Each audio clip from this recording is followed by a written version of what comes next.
إياك نعبد وإياك نستعين اهدنا الصراط المستقيم صراط الذين أنعمت عليهم غير المغضوب عليهم ولا الضالين آمين. أعوذ بالله من الشيطان الرجيم. بسم الله الرحمن الرحيم. الحمد لله رب العالمين وبه نستعين على أمور الدنيا والدين. أشهد أن لا إله إلا الله وحده لا شريك له وأشهد أن سيدنا محمد عبده ورسوله. اللهم صل وسلم وبارك على سيدنا محمد وعلى آله وصحبه إلى يوم الدين. أما بعد. سبحانك لا علم لنا إلا ما علمتنا إنك أنت العليم الحكيم ولا حول ولا قوة إلا بالله العلي العظيم. اللهم فقهنا في الدين وعلمنا التأويل. رب اشرح لي صدري ويسر لي أمري واحلل عقدة من لساني يفقهوا قولي. بسم الله الرحمن الرحيم. نويت أن أعتكف في هذا المسجد سنة لله تعالى. halaman 70. Bismillahirrahmanirrahim. Qala al-muallif rahimahullah ta'ala wa nafa'na bihi wa bi jami' ulumihi fid dharain amin. Hadis ke-16, hakikat ilmu. An Abdullah bin Amr bin As radhiyallahu anhu qala Rasulullah sallallahu alaihi wasallam al-ilmu thalathatun wa ma siwa dzalika fadlun ayatun muhkamatun aw sunnatun qa'imatun aw fariidatun 'adilatun. Akhrajahu Abu Dawud. Artinya, telah diriwayatkan hadis daripada Abdullah bin Amr bin As. Itu Amr lah, bukan Umar. Ya, kalau pakai waw Amr, kalau pakai waw Umar. Abdullah bin Amr bin As radhiyallahu anhuma. Semoga Allah meridai keduanya. Jadi Abdullah ini sahabat Nabi. Abahnya Abdullah, Amr bin As, sahabat Nabi juga. Berkata Abdullah bin Amr bin As, telah bersabda Rasulullah sallallahu alaihi wasallam, hakikat ilmu itu 3 perkara. Maka yang lain daripada yang 3 perkara itu adalah sesuatu yang tidak ada faedahnya. Apa yang 3 perkara itu? Pertama, ayat yang jelas. Kedua, sunnah Nabi sallallahu alaihi wasallam yang ditegakkan atau yang diamalkan sunnah Nabi itu. Ketiga, kewajiban yang adil. Hadis riwayat Abu Dawud. Ini keterangannya apa? Keterangan di dalam kitab yang asal ada dibuat di keterangan seperti berikut. Al-ayatul muhkamatu hiya allati la ishtibaha fiha wa la ikhtilafa wa ma laysa bimansukhin. Was-sunnatul qa'imatu hiya ad-da'imatul mustamirratul lati al-'amalu biha muttasilun la yutraku. Wal fariidatul 'adilatu hiya allati la jawra fiha wa la hifa fi qada'iha. Artinya, yang dimaksudkan dengan al-ayatul muhkamah itu ialah ayat yang tidak ada apa-apa kesamaran di dalamnya. Kan di dalam Quran itu, ayat Quran itu terbagi kepada 2. Ada ngarannya ayatul muhkamah, ada yang ngarannya ayatul mutasyabihat. Ayatul muhkamah itu ayat yang jelas, yang kau dipahami, yang jelas maknanya, yang kau dipahami oleh setiap orang. Adapun ayatul mustabihat itu ayat-ayat yang sama, perlu kepada ilmu yang mendalam dalam penafsirannya. Bahkan sebagian orang ini berselisih pendapat tentang masalah pengertiannya. Kayak kalau ayatul mutasyabihat itu, seperti Ar-Rahmanu 'alal 'arsy istawa, ya. Bermula Allah yang bersifat Rahman atas arasy istawa. Istawa itu kalau menurut pemahaman tafsiran ulama salaf yaitu berkuasa.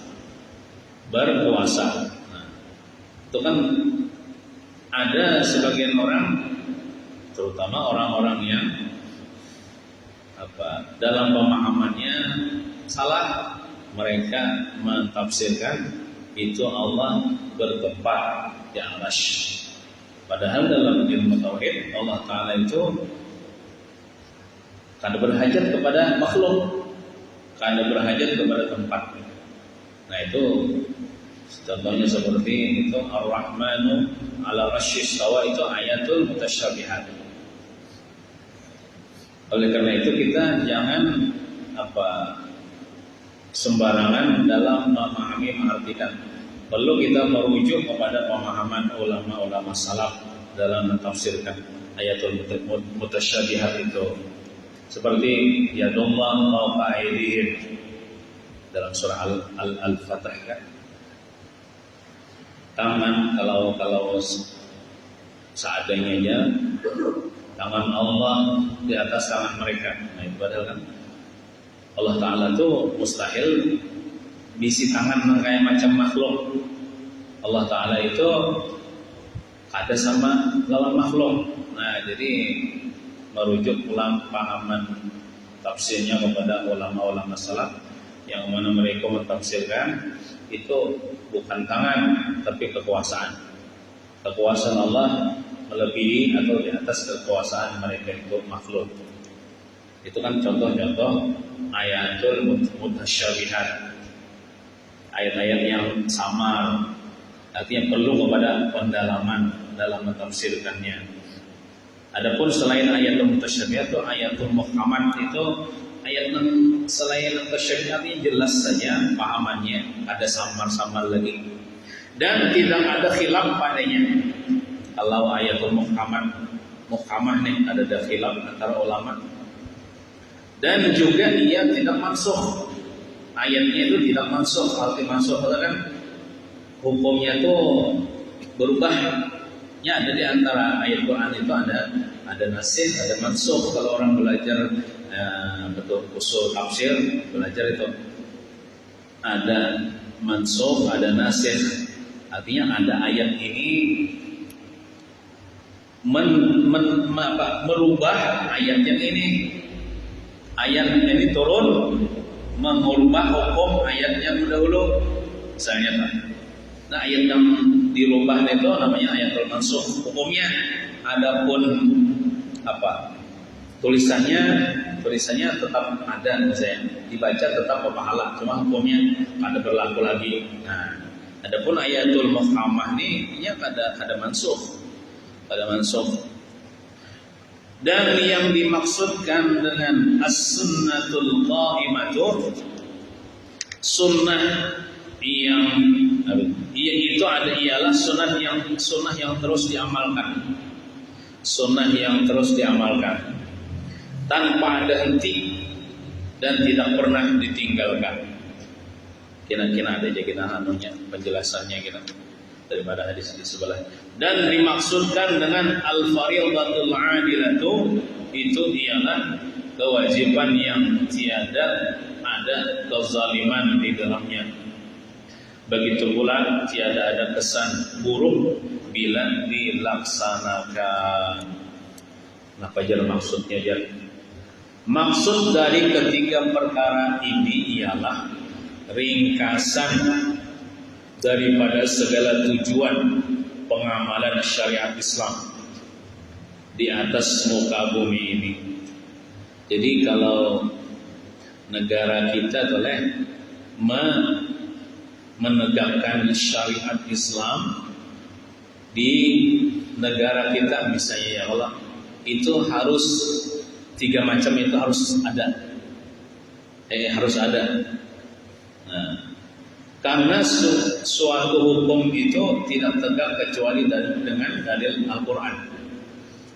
Contohnya misalnya kan orang berzina dirajam oleh Allah, itu hukum Quran dah. Bila sudah pernah kawin berzina dirajam sampai mati. Kalau kada pernah kawin berzina dicambuk, kemudian diasingkan selama setahun. Itu kalau kita menerapkan syariat Islam itu mesti dalil Quran, hukum Quran itu dipakai.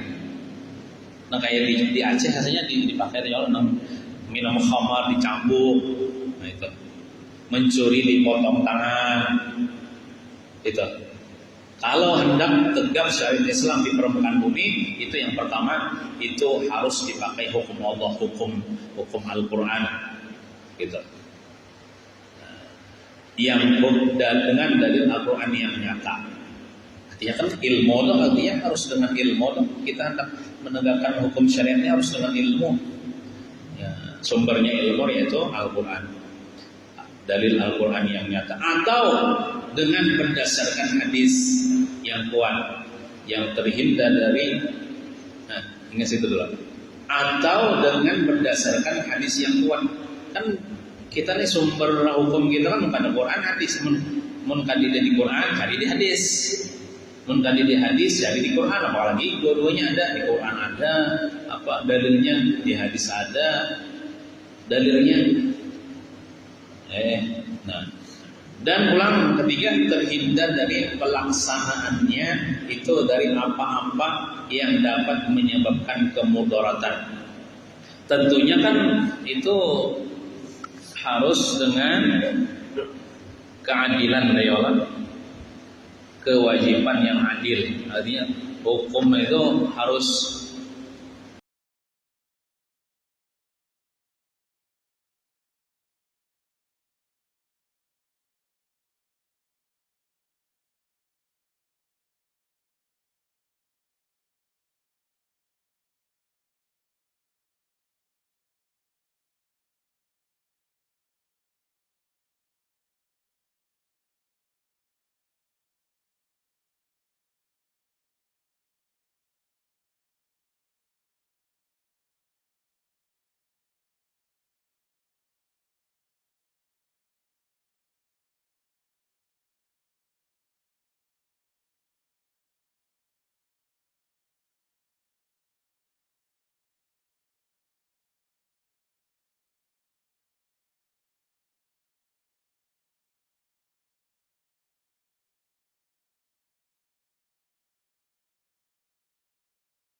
di bundaran misalnya bertulisan itu bila membunuh dibunuh juga aja, itu sebujuran lah orang manit itu ada wani orang membunuh. Nah dengan ada wani orang membunuh itu lalu aman naik kalau leh ada pertumpahan darah, atau misalnya ada seekor membunuh lalu diterapkan hukum Islam itu dibunuh, maka di tengah-tengah banyak orang, disaksikan oleh banyak orang, maka melihat ini ya gairah nak membunuh. Dengan sebab mereka itu lalu aman nih negara kita. Ya Allah, ini kenapa di negara kita ini banyak yang korupsi, banyak yang mencuri, banyak yang berzina, karena itu hukum Islam kada tegak di negara kita. Jadi orang korupsi paling 2 tahun, 3 tahun, maka korupsinya tuh memenuhi sudah batas dipotong tangan miliaran rupiah, bahkan triliunan rupiah itu sudah memenuhi dipotong tangan kalau hukum Islam. Tapi ada berlaku. Kalau hukum Islam akhirnya apa? Bila keluar dari penjara, mencalonkan pulang, dipilih pulang, jadi pejabat pulang, korupsi pulang, artinya ada jerak-jeraknya. Camuh pulang, rugi pulang negara. Nah, gitu. Coba kalau diterapkan hukum Islam, punya tangan tuh hilang tuh sebelah, bisa anunya apa? Jarak ini mencuri pulang, pacang dipotong pulang tangan. Nah, kayak itu. Terus hadis ke-17, jangan malu hadir ke majelis ilmu. Nah, kita ini ada sesupan-supannya Allah untuk kebaikan. Jangan malu hadir ke majelis ilmu. Ini bukan malu yang disuruh. Kita malu itu malu hadir ke majelis itu pun bukan malu yang disuruh. Malu yang disuruh itu malu mengerjakan maksiat. Itu disuruh malunya. An Abi Waqidin Al-Laysi radhiyallahu anhu qala baina Rasulullah sallallahu alaihi wasallam jalisun fil masjid id aqbala salasatu nafarin faqbala asnani ila Rasulillah sallallahu alaihi wasallam fawaqafa ala Rasulillah sallallahu alaihi wasallam fara'a ahaduhuma furjatan fil halaqati fajalasa wa jalasa al-akharu khalfahum wa amma dzalisu fadhahaba mudbiran falamma faragha Rasulullah sallallahu alaihi wasallam qala ala ukhbirukum 'anil nafaril thalatha amma ahaduhum fa'awa ila Allah fa'awahu Allah wa amma al-akharu fastahya Allah minhu wa amma al-akharu fa'arada Allah Ta'ala anhu akhrajahu al-Bukhari Muslim wa Ahmad wa Tirmidzi. Artinya daripada Abu Waqid Al-Laysi radhiyallahu anhu berkata, ketika Rasulullah sallallahu alaihi wasallam sedang duduk bersama-sama dengan sahabatnya di dalam majlis ilmu di dalam Masjid Nabawi. Dudukan Nabi ini lawan sahabat bermajlis. Tiba-tiba datang 3 orang. Ada 3 orang datang. Terdudi datangnya. 2 orang terus menyertai majlis Rasulullah sallallahu alaihi wasallam. Langsung 4 duduk bersama Rasulullah. Jadi bila sudah diadakan majlis itu di dalam masjid, maka kita masuk masjid itu biar kada usah sembahyang tahiyat masjid, langsung kita ikut mengikuti majlis itu. Bisa diganti dengan baca tasbih subhanallah alhamdulillah wa la ilaha illallah Allahu akbar, itu 4 kali. Itu pengganti daripada sembahyang tahiyat masjid. Orang yang pertama, ia melihat ada tempat yang kosong di tengah-tengah halaqah. Halaqah itu ya berbundar itu. Kayak ini namanya halaqah, berbundar. Nah, maka ia pun duduk, terus duduk di sana. Ada di halaqah itu bina kosong. Nah, itu duduk dia di sana. Jadi bila ada bina kosong, itu bagusnya kita isi, jangan malu-malu. Jangan malu di situ tidak disuruh. Supannya di muka aja. Nah, itu supan itu tidak disuruh dalam agama.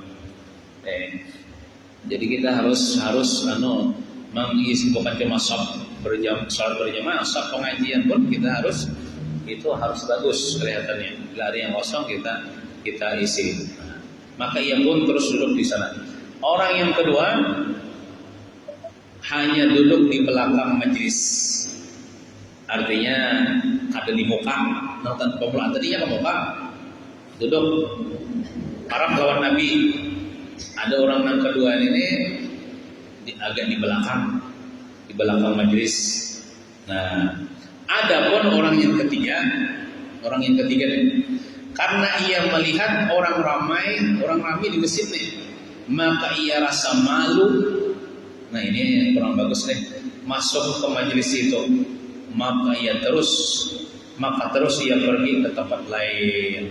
Kalau kan aku lompat, kalau lompat ke masjid sekalinya, mungkin anak masuk kayak itu udah mahir orang pindah banyak. Apakah pindah supan kan? Lalu kemana warung kan? Allah alam. Maka setelah selesai Rasulullah SAW daripada percakapannya, daripada pengajian Rasulullah di situ, lalu baginda bersabda, ujar Nabi apa? Hendaklah kamu aku beritahu, hendakkah kamu aku beritahu tentang 3 orang yang baru datang tadi? Ujar Nabi deh. Jalan sahabat apa naik? Yang pertama, ia bersungguh-sungguh untuk mencari ilmu, maka Allah memberikan tempat kepadanya. Inya memang niatnya mungkin mulai rumah dasar anak mengaji, walaupun datang terlambat sedikit, tapi karena inya dasar anak mengaji, lalu Tuhan berikan tempat kepadanya. Artinya bila ada tempat yang kosong, itu Allah Ta'ala sediakan tempatnya, dan inya kada malu untuk mengisi tempat yang kosong itu parah. Jadi kita ya Allah, dinilai kan dinilai Rasulullah, kalau kita minta maaf lah, pina membuncuk itu mudir kaya tidak ada perhatian yang mendalam dalam hadir ke masjid. Aku dibujuk-bujuk aja. Jangan dibujuk-bujuk. Kalau ada tempat yang kosong, datangi ke muka baparak, itu suatu tanda perhatian besar kepada ilmu. Itu tanda kita mementingkan ilmu, memberikan perhatian besar kepada ilmu, kepada majelis ilmu. Jangan kita mau ada bersandar yuk, ada datang di sinilah. Kalau kena ya Allah, nah dia nih sebagai pelajaran bagi kita. Enak aku aku duduk di Palantara aja ya. Jangan kecuali hibak. Nah, namanya masih ada tempat kosong, masuk aja. Itu tanda kita perhatian besar kepada ilmu, kepada majelis ilmu, gitu. Nah, yang pertama tadi bersungguh-sungguh untuk mencari ilmu, maka Allah memberikan tempat kepadanya. Yang kedua, ia merasa malu.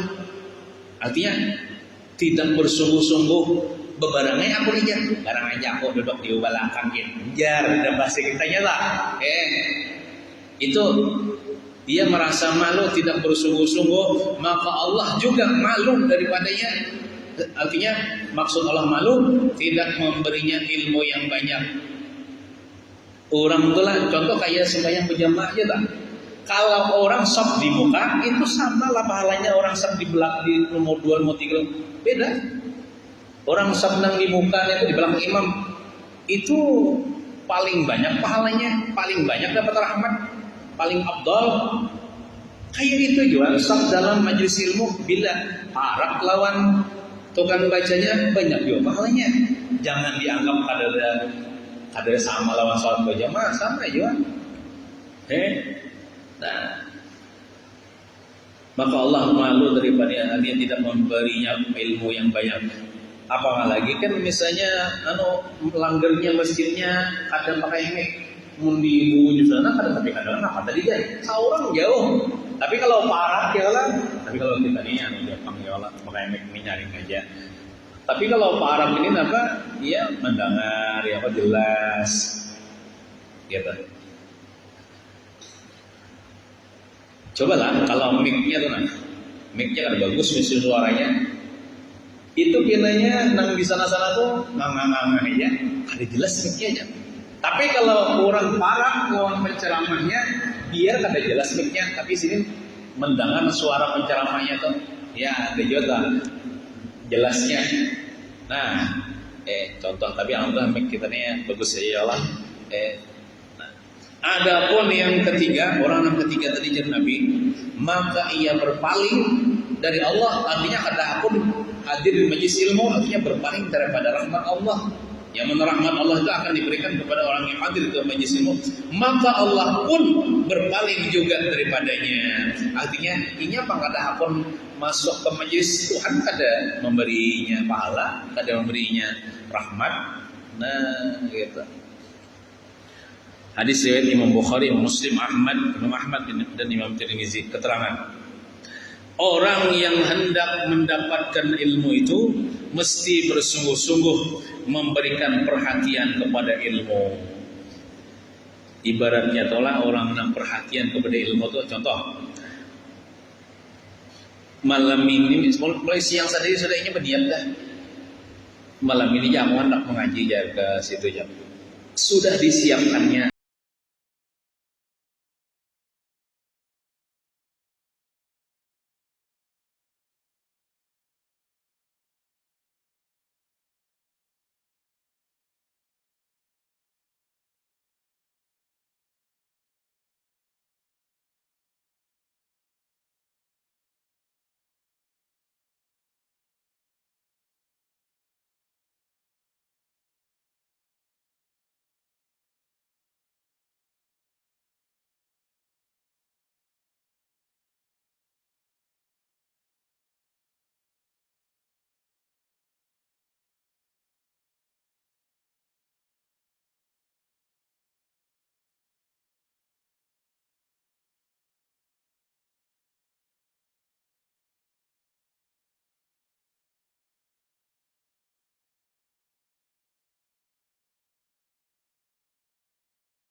Masjidil wallahu alam boleh.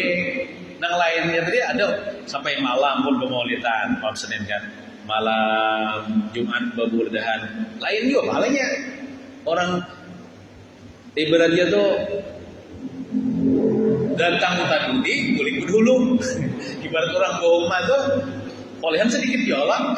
Orang tuh kepauman tinggi hari pas buliknya song-song kulihat sedikit jual.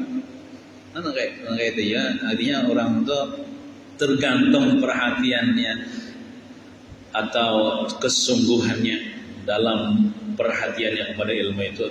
Begitu juga dia akan mendapatkan banyak keberkahan daripada ilmu tersebut. Hendaklah ia berusaha sekuat tenaga yang dimilikinya untuk mendapatkan ilmu. Nah, ada juga nang bahari itu mungkin guru mengamalkan itu bersama Walkman, bersama perekam. Bahari kan ada HP. Nah, bila bawa sombol itu bersama nang perekam tukang Walkman kan arahnya itu bukan kasetnya, kaset kosong. Direkam udah sombol sidin pembacaan kita boleh kina kawan. Amun sekedar mencatat aja kan ini suara sidin terekam nah. Kina kawa pulang mendengarkan ya Allah. Itu orang punya perhatian besar karena sekedar lewat aja toh. Kita kan kawa mahapali seberatan nang sidin sampaikan itu, apalagi misalnya kita ada kitab, ada pakai catatan. Ini sudah pakai kitab, pakai catatan, masa merekam pulang. Nah, gitu. Jangan malu untuk belajar dan jangan malas. Walaupun misalnya kita ini sudah tua umur, karena yang kita cari itu bukan sekedar wawasan tapi fadilatnya sangat besar. Ia hendaklah mempunyai hati yang tetap dan kuat. Artinya tetap hendak menuntut ilmu terus, kayak apa dan kuat tekadnya. Walaupun misalnya rintangan dan halangan banyak, ujian dan lain sebagainya, yang menghalanginya dan tetapinya hatinya tetap dan kuat. Nah, senantiasa menggunakan kesempatan yang ada untuk menambah ilmu. Nah, tidak perlu disuruh untuk belajar. Kadang sampai disuruh gini tuh, bahaya turun bang masih gitu umat dia mengajar sampai disuruh gini. Kada sampai disuruh gini malah inya pembawaan lawan orang-orang yang di sekitarnya. Ayo kita doakan ya. Ya, malam ini mengajian mah bagus lah. Bawaan. Ada yang sampai disuruh lah. Tetapi ia memang senantiasa siap untuk belajar apabila ada kesempatan. Maka dengan kerajinan dan perhatian yang besar ini, ia akan dapat mengumpulkan ilmu sebanyak-banyaknya. Adapun orang yang malas, patah semangat, hujan 6 hari jar. Ada jadi itu lakjar. Patah semangat gara-gara hujan ya. Kalau Nabi bang dilempari dengan batu lagi. Berarti sini kada patah semangat dalam menyampaikan dakwah, berdarah-darah lagi. Kita hujan kada berdarah-darah. Nah, orang yang malas, patah semangat, tidak bergairah. Ada gairah, ada bersemangat. Nah, tidak bergairah dan senantiasa menunggu dorongan dari orang lain, disuruh nyar. Tak ada disuruh nyar. Nah, itu apa? Maka orang yang seperti ini jarang sekali dapat berhasil dalam usahanya mencari ilmu. Gegawayan aja. Nah, kita jangan kayak itu ya Allah, kita jangan sampai disuruh orang. Wallahu a'lam bishawab.